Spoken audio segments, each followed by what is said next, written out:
नाजरीन, एक बहुत ही अफसोसनाक वाकया कल पेश आया। निहत्ते इंसानों को, निहत्ते शहरियों को निशाना बनाया गया दहशतगर्द तंजीम बलूचिस्तान के अंदर VLA की तरफ से पाकिस्तानी शहरियों, आम पाकिस्तानियों को निशाना बनाया गया, जिसके अंदर बच्चे, बुजुर्ग, बूढ़े सभी शामिल थे। इससे एक बात तो वाज़ेह हो गई है कि किसी भी तरीके से ये लोग इंसानियत के खिलाफ तो काम कर सकते हैं, लेकिन इंसानियत इनके अंदर नाम की कोई चीज नहीं है। इससे बिल्कुल भी किसी भी तरीके से धोखा मत खाइएगा कि इनका कोई पॉलिटिकल फ्रंट है या नहीं है। ये दहशतगर्द थे, ये दहशतगर्द हैं और ये दहशतगर्द रहेंगे, और यही बलूचिस्तान के आगे बढ़ने में सबसे बड़ा रखना भी है। क्योंकि कोई भी शख्स काम करने आए, टूरिज्म के लिए आए या किसी भी पर्पज के लिए आए, ये उसके लिए एक बबाले जान बन जाते हैं, जान ले लेते हैं। ये अफसोसनाक वाकया है। इसके ऊपर सरफराज बुगटी साहब ने, CM साहब ने क्या फरमाया, जरा सुन।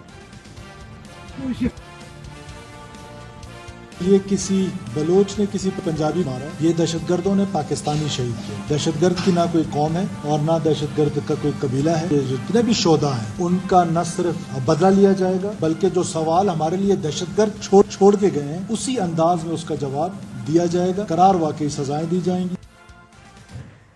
जब किसी तरीके से सिक्योरिटी फोर्सेस के मामलात को वो मिस हैंडल करने की जो कोशिश की जा रही थी टेररिस्ट की तरफ से, जिस तरीके से अटैक करने की कोशिश की जा रही थी, जब वो ना हो सका, सिक्योरिटी फोर्सेस बार बार इनके हमलों को नाकाम बनाती आई, तो निहत्ते शहरियों को बाकायदा तौर पर इन्होंने निशाना बनाया और एक अफसोसनाक वाकया पेश आया मूसा खेल के अंदर। और इस हवाले से बहुत सारी खबरें ऑलरेडी ARY न्यूज पे चल रही हैं, लेकिन ये अफसोसनाक वाकये से आगाज करते हुए सियासत की तरफ बढ़ते हैं। सियासत में एक बात पाकिस्तान तहरीक-ए-इंसाफ में बड़ी गर्दिश कर रही थी कि क्या कोई टेक ओवर होने वाला है, धड़ेबंदी है, क्या पाकिस्तान तहरीक-ए-इंसाफ बट गई है, इंतशार इस कदर बढ़ गया है कि अब शराजा बिखरने वाला है। तो शराजा बिखरने के हवाले से अलीमा खान साहिबा ने एक स्टेटमेंट दी है। उस स्टेटमेंट में पैगाम भी अंदरूनी लोगों को देते हुए वो लग रही है। एक फिक्र है सारों को कि हम सियासत में ना आ जाएं। क्या आप ना डरें, हम सियासत में नहीं आना चाहते। आप ये कहते हैं कि जी ये सियासत में पार्टी टेक ओवर करने लगी है। तो मैं हैरान हूँ कि आप ये 3-4 औरतों से डर रहे हैं। हम पागल हैं कि हम सियासत में आएंगे, या सियासत तो हो ही नहीं रही। हमारे पास जिंदगी में इतना वक्त नहीं है कि हम इस चाह के दंगल के अंदर घुस जाएं। जब जलसा खत्म करना होता है पाँव पड़ जाते हैं। अब इमरान खान ने कहा कि नहीं, आप 8 तारीख को आप जलसे पे जाएंगे। हम तो आ रहे हैं 8 तारीख को इंशाल्लाह, हम नहीं अब रुकेंगे।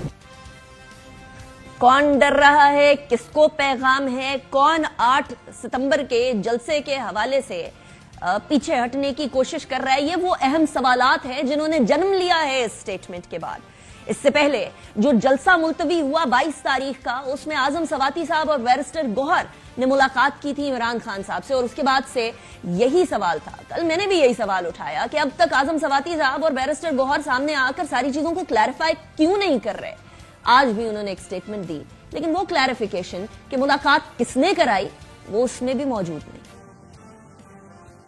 खान साहब ने ये फैसला किया कि मैं खत्म नबुव्वत के एहतराम के तौर पर और पाकिस्तान में इंतशार को बचाने के लिए ये जलसा मनसूख कर रहा हूं, तो साथ कह दिया मुझ पर और सख्तियां होंगी, मुझ पर और केस बनेंगे, तुम पर और केस बनेंगे। पाकिस्तान की सरबुलंदी के लिए दान कर दो जाकर कि आज का जलसा मनसूख होगा। जिसने भी फैसिलिटेट किया वहां पहुंचाने में मुस्बत अमल है पाकिस्तान के लिए, पाकिस्तान के निजाम को बचाने के लिए।